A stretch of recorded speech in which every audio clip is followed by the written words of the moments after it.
Pagi ini saya mau berbagi tentang satu topik, ya. Halu, ya. Halu. Teman-teman, saya pernah melihat karikatur, ya.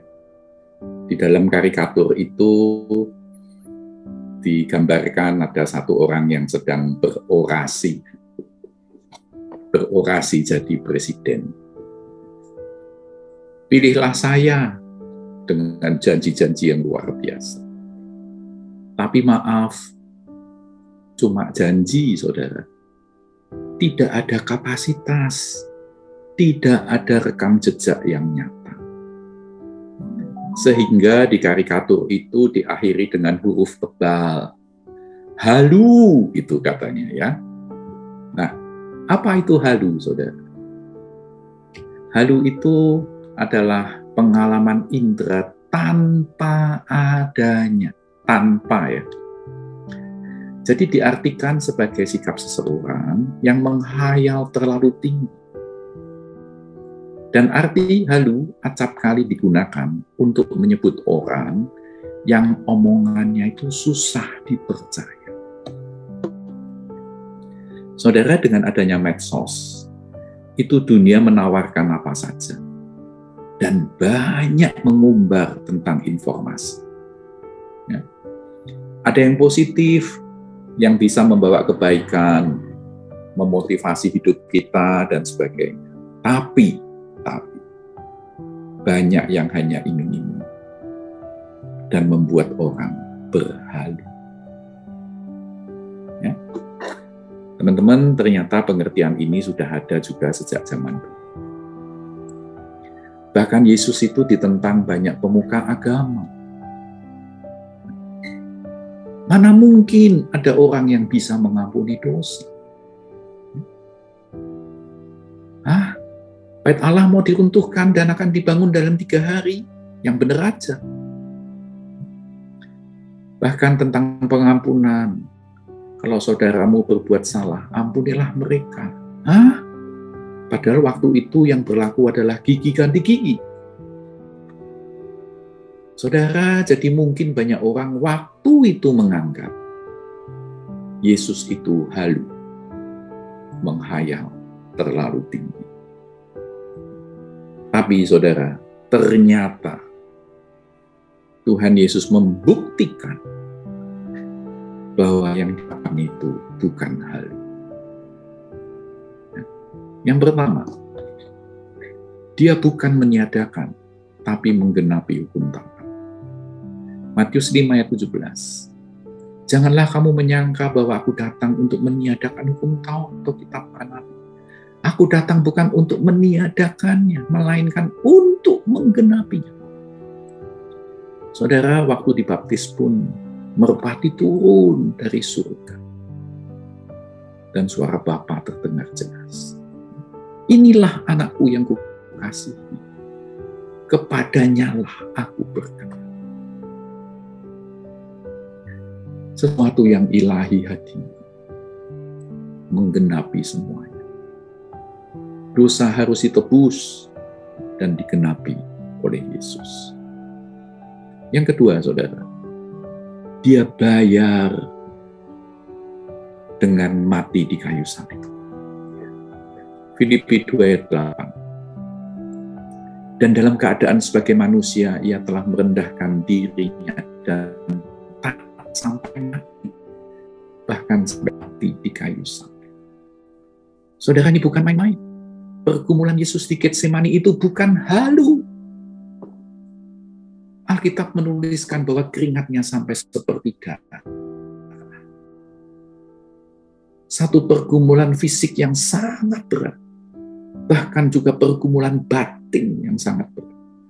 Karena harus menanggung dosa dunia. Dan yang paling berat, saudara, karena untuk sesaat itu, Bapa meninggalkannya. Yang ketiga, saudara, dia berikan juga itu kepada kita. 1 Petrus 2:24.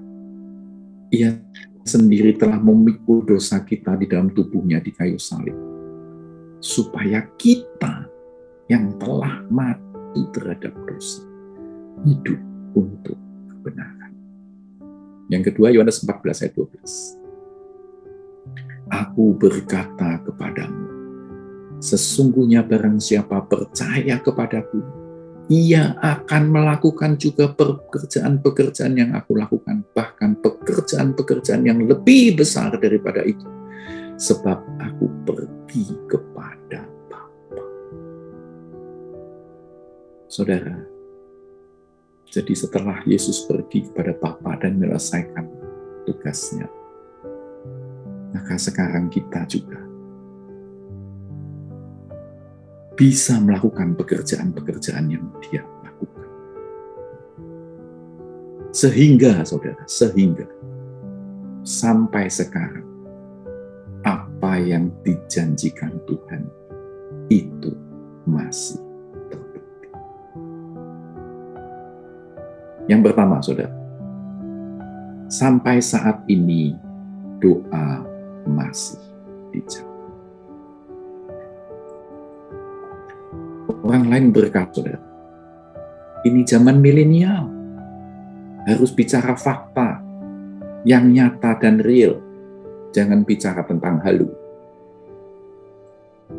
Saudara, 1 dan 2 Juni tahun 2007, kita GBI Bethel Jakarta mengadakan retret di DAGP di Gadok. Saat itu kita diminta untuk saling mendoakan, terutama bagi mereka yang sakit. Saya ikut mendoakan, dan dengan minyak urapan, saya menghampiri seorang wanita yang mengangkat tangan. Dan saya doakan dan saya pegang tangan kiri dari wanita tersebut, sambil saya doakan.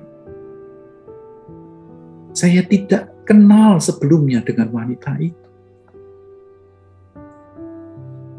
Saudara, pada saat kesaksian, ternyata wanita ini maju ke depan dan bersaksi bahwa jempol kirinya itu dulunya sakit. Kalau kena atau nyentuh sesuatu itu sakit, katanya. Ternyata dia bersaksi bahwa jempol kiri yang biasanya sakit itu tadi didoakan oleh seseorang dan dipegang-pegang, diusap-usap, dan ternyata tidak sakit lagi. Saudara, dia penasaran dan bertanya, tadi siapa yang mendoakan saya? Kemudian setelah wanita itu duduk kembali, saya yang ke depan, karena sayalah yang mendoakan dia.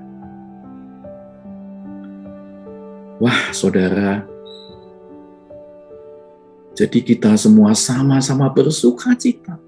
Saya dan wanita tersebut sama-sama bersuka cita. Tuhan masih mendengar doa. Teman-teman, wanita yang saya ceritakan di atas juga ikut dalam doa pagi ini. Dia adalah Ibu Vivi dari Bekasi. Puji Tuhan. Ya. Ibu Vivinya ada enggak? Sudah bergabung belum? Kalau sudah bergabung, say hello dong Bu Vivi. Kelihatannya belum bergabung ya. Oh ya itu, ya. Bu Vivi nampak sebentar dong. Ya. Mana jempol kirinya Bu Vivi yang dulu sakit? Ya, jadi Tuhan itu masih mendengar doa. Yang pertama, saudara. Yang kedua, saudara, sampai saat ini gereja Tuhan masih hidup dan eksis. Orang modern berkata gereja itu kuno, tidak update, sudah ketinggalan zaman. Tapi kemarin kita ke GBI Harapan Indah. Kita melihat mereka justru bertumbuh. Dan bentar lagi diperlebar sehingga bisa menampung lebih banyak. Waktu Natalan kemarin kira-kira 400-an orang yang hadir, kita turut bersyukur. Di Cibubur juga sudah sampai sempit-sempitan. Ya. Kita berdoa supaya Tuhan bukakan jalan bagi Pak Daud dan Ibu Santi. Saudara Pak Rubin sebagai Ketua Sinode GBI itu mencanangkan bahwa tahun 2023 akan ada 7.200 GBI. Nanti 2027 dicanangkan ada 8.500 GBI. Dan tahun 2031 itu dicanangkan ada 10.000 GBI di seluruh dunia. Nah, ini adalah cita-cita Om Senduk pada waktu mendirikan GBI. Dia berkata, saya rindu kalau nanti sampai akhirnya ada 10.000 GBI di dunia ini. Sehingga Pak Rubin mencanangkan hal ini, saudara. Tahun 2031 ditargetkan ada 10.000 GBI. Ya. Yang ketiga, saudara, sampai saat ini Tuhan masih menyertai kita. Jadi di tahun 2023 ini jangan takut. Tuhan tetap akan menyertai. Bahkan yang terbaik masih akan terjadi. Kita imani apa yang kita doakan akan dijawab oleh Tuhan pada tahun ini.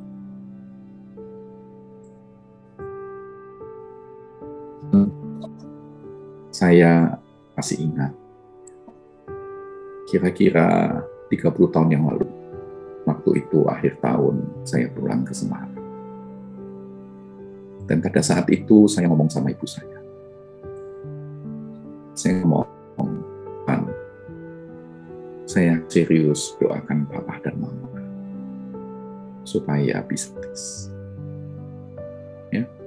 Dan kemudian saya balik ke Jakarta. Dan akhir tahun selanjutnya itu saya pulang lagi ke Semarang. Saat saya pulang ke Semarang itu, ibu saya berkata kepada saya,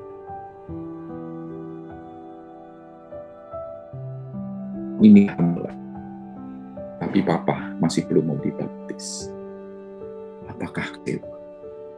Karena doa pun tidak dijawab. Itu pertanyaan daripada ibu saya. Saya jawab, oh tidak, saya tidak kecewa. Saya justru akan lebih serius lagi mendoakan papa dan mama, supaya tahun ini doa itu dijawab oleh Tuhan. Benar saudara, beberapa bulan kemudian saya dapat surat dari papa saya memberitahukan bahwa nanti pada hari Minggu tanggal sekian, doakan karena papa dan mama mau dibaptis. Wah saudara, saya bersyukur sekali. Tuhan masih mendengar doa. Tuhan masih setia kepada firman-Nya. Tuhan masih menyertai anak-anak. Tuhan tahu waktu yang terbaik. Maka saudara, kalau masih ada doamu yang belum terjawab tahun lalu, jangan putus asa. Mungkin tahun ini jadi tahun yubel bagi hidup. Saudara, yang harus jadi perenungan kita saat ini. Yang pertama, pelayanan kita harus real, bukan halu. Pelayanan harus sehat, tulus, dan benar. Bukan untuk pencitraan, tapi benar-benar keluar dari hidup kita. Motivasinya harus benar dan hanya bagi kemuliaan. Yang kedua, saudara, kasih kita harus real, bukan. Artinya bukan kasih yang pura-pura. Bukan kasih suam-suam kuku. Tapi kasih yang dilandasi dengan perbuatan baik. Kasih bukan untuk keuntunganku, tapi untuk kepentingan orang lain. Karena kasih itu memberi. Ketiga, saudara, kehidupan kita ini real, bukan halu.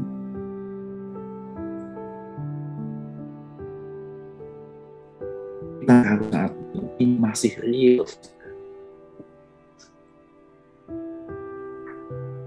Saya mau mengingatkan kepada kita semua.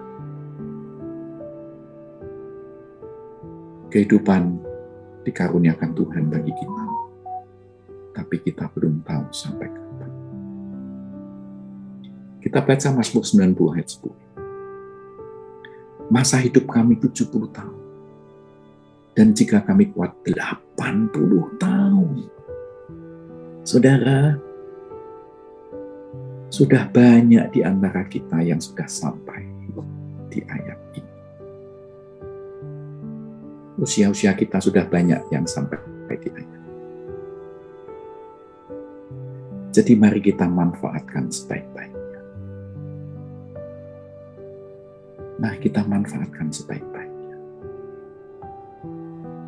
Tapi saudara, pada pagi hari ini, saya tidak berhenti di cuma Mazmur 90. Saya akan membaca ayat-ayat terakhir dari Mazmur 91. Mazmur 91 ayat 1-2, kemudian 14 dan 16. Orang yang duduk dalam lindungan yang maha tinggi dan bermalam dalam naungan yang maha kuasa, ia akan berkata kepada Tuhan, tempat perlindunganku dan kubu pertahananku, Allahku yang kupercaya. Saudara, saya rindu kita yang saat ini ada di doa pagi ini juga mengucapkan hal yang sama. Tuhan itu tempat perlindungan kita. Tuhan itu kubu pertahanan kita. Ya. Pada saat Pak Usin menjalani terapi di Singapura, kitanya sudah, tapi Tuhan itu perlindungan. Tuhan itu perlindungan kita. Tuhan itu kubu pertahanan kita di saat kita sudah mau menyerah, di saat kita sendiri tidak punya kekuatan lagi. Tapi biar kita ingat lagi ini, Tuhan itu tempat perlindunganku dan kubu pertahananku, Allahku yang kupercaya.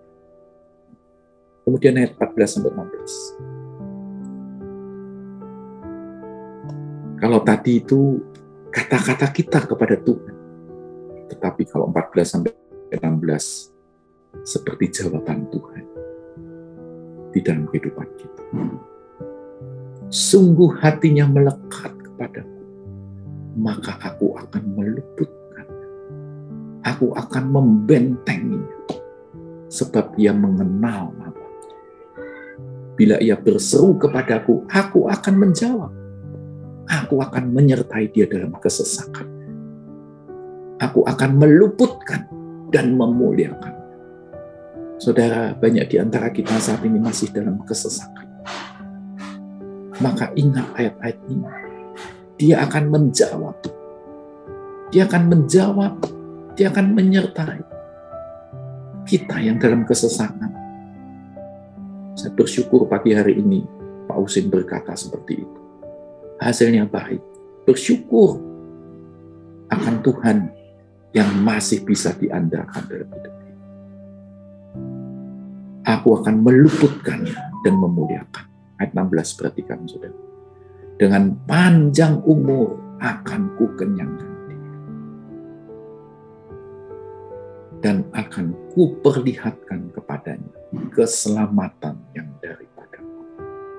Saya percaya Pak Husin merasakan pertolongan Tuhan, keselamatan yang daripada Tuhan. Dengan panjang umur, Tuhan akan mengenyangkan kita. Dan saya percaya ayat ini berlaku juga bagi setiap di antara kita yang mau mencari Tuhan, yang mau duduk di dalam lindungan yang maha tinggi, dan yang mau bermalam di dalam naungan yang maha kuasa. Penutup, saudara, kalau pelayanan kita sungguh tulus di hadapan Tuhan, maka Tuhan juga akan menyatakan dirinya nyata, bukan halu dalam kehidupan kita. Dan kalau kita mengasihi Tuhan dengan sungguh, bukan dengan halu, maka Tuhan juga akan menepati janjinya dengan nyata, bukan halu, bagi kita semua. Amin. Tuhan memberkati.